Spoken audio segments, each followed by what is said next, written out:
Hai guys, Assalamualaikum warahmatullahi wabarakatuh. Baik, Bismillahirrohmanirrohim.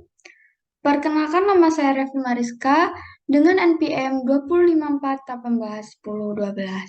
Dalam video kali ini saya akan eh, menjelaskan mengenai bioremediasi dan reklamasi lahan. Untuk memenuhi tugas metode ilmiah. Saya dari jurusan Ilmu Tanah, Fakultas Pertanian, Universitas Lampung. Oke, poin yang akan kita bahas yaitu pengertian bioremediasi dan reklamasi lahan, teknik bioremediasi, kelebihan dan kekurangannya, bioremediasi pada tanah dan air, kemudian peran mikroba, jenis-jenis mikroba, selanjutnya juga pengertian biodegradasi dan perbedaannya biodegradasi itu sendiri.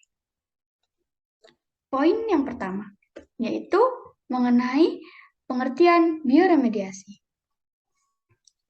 Bioremediasi adalah proses pendegradasian biologis dari sampah organik dari kondisi yang terkontrol menjadi suatu bahan yang tidak berbahaya. Kemudian, yang saya ketahui yaitu adanya dua teknik bioremediasi. Yang pertama yaitu secara in situ dan yang kedua secara ex situ. Secara in situ itu sendiri yaitu dapat dilakukan secara langsung di tempat kontaminan. Kemudian pada teknik ex situ itu dilakukan di luar tempat kontaminan. Seperti itu. Bioremediasi menggunakan mikroorganisme yang telah dipilih untuk ditumbuhkan pada polutan tertentu sebagai upaya untuk menurunkan suatu kadar polutan. Jadi, pada saat proses bioremediasi itu berlangsung, enzim-enzim yang diproduksi oleh mikroorganisme ini memodifikasi struktur polutan beracun menjadi tidak kompleks sehingga menjadi metabolit yang tidak beracun dan berbahaya. Kemudian adanya reklamasi lahan. Nah, apa sih reklamasi lahan itu? Jadi, reklamasi adalah kegiatan yang bertujuan memperbaiki atau menata kegunaan lahan yang terganggu sebagai akibat kegiatan suatu usaha pertambangan yang berfungsi dan berdaya guna sesuai peruntuknya, yaitu misalnya dari bekas pertambangan itu nanti dibuat sebagai tempat rekreasi ataupun dari terkena bencana atau apapun itu nanti dibuat sebagai lahan pertanian seperti itulah. Kemudian teknik in situ itu yang saya ketahui dibedakan menjadi 5. Yang pertama yaitu natural attention, kedua adanya fitoremediasi, kemudian adanya bioventing dan adanya eh, biogumentasi dan biosparking. Apa sih dari kelima itu? Apa sih maksudnya? Seperti itu kan. Jadi, natural attention ini adalah perbaikan secara alami terkait dengan aktivitas degradasi menggunakan mikroorganisme. Nah, kemudian ada yang fitoremediasi, yaitu teknologi dengan memanfaatkan tanaman seperti itu untuk menghilangkan suatu kontaminan pada tanah dan air. Kemudian adanya bioventing. Bioventing itu yaitu menambahkan nutrisi ataupun tingkat udara untuk menyediakan oksigen agar pada proses biodegradasi ini meningkat seperti itu. Kemudian adanya biosparking. Biosparking ini dengan mengambil dari udara, kemudian disuntikkan ke bawah permukaan seperti itu. Selanjutnya adanya kelebihan dan kekurangan. Nah, kelebihannya yaitu lebih ekonomis karena tidak dibutuhkan biaya tambahan untuk penggalian seperti itu. Eh, pada teknik in situ ini lebih efektif dibandingkan menggunakan teknik ex situ atau lebih efisien lah. Nah, kemudian adanya teknik ex situ. Apa sih teknik ex situ itu? Yaitu tadi yang dilakukan di luar tempat kontaminan. Nah, adapun dibagi menjadi dua. Yang pertama menggunakan teknik platforming dan adapun teknik composting. Nah, pada teknik platforming ini merupakan teknik bioremediasi yang cukup sederhana dan banyak digunakan seperti itu. Karena lebih lebih mudah dan lebih menghemat biaya seperti itu.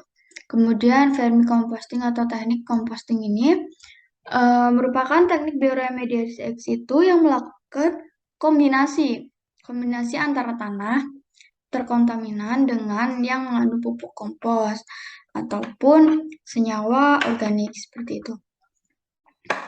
Apa sih kelebihan dan kekurangan dari teknik ex situ? Yaitu biayanya yang cukup mahal karena memerlukan penggalian dan juga eh, transportasi, terus menggunakan teknologi yang berat, mungkin tenaga manusianya juga. Nah, kemudian adanya kelebihan dan kekurangan dari bioremediasi. Kelebihan dan kekurangannya ini dibedakan menjadi berapa? Yaitu adanya lebih ekonomis, ramah lingkungan, biaya lebih murah, teknik pengolahannya lebih mudah, seperti itu. Kemudian kekurangannya itu dibedakan menjadi berapa juga. Yang pertama, tidak semua bahan dapat diolah. Seperti eh, bahan-bahan kimia itu tidak dapat, semua bahan kimia itu dapat dicampurkan atau diolah seperti itu. Kemudian membutuhkan waktu yang lebih lama, kemudian harus dilakukan secara intensif seperti itu. Kemudian bioremediasi ini dibedakan menjadi dua, yaitu bioremediasi pada tanah tercemar dan ada pula bioremediasi pada air yang tercemar, seperti itu kan. Nah, pada bioremediasi tanah yang tercemar, contohnya pada minyak bumi. Bioremediasi merupakan aplikasi proses dari prinsip biologis dalam mengolah air tanah dan lumpur yang terkontaminasi zat-zat kimia yang berbahaya. Nah, selanjutnya peran penting mikroorganisme ini terhadap pencemaran minyak bumi ini dapat dilakukan menggunakan bakteri seperti itu. Sedangkan bioremediasi pada air yang tercemar ini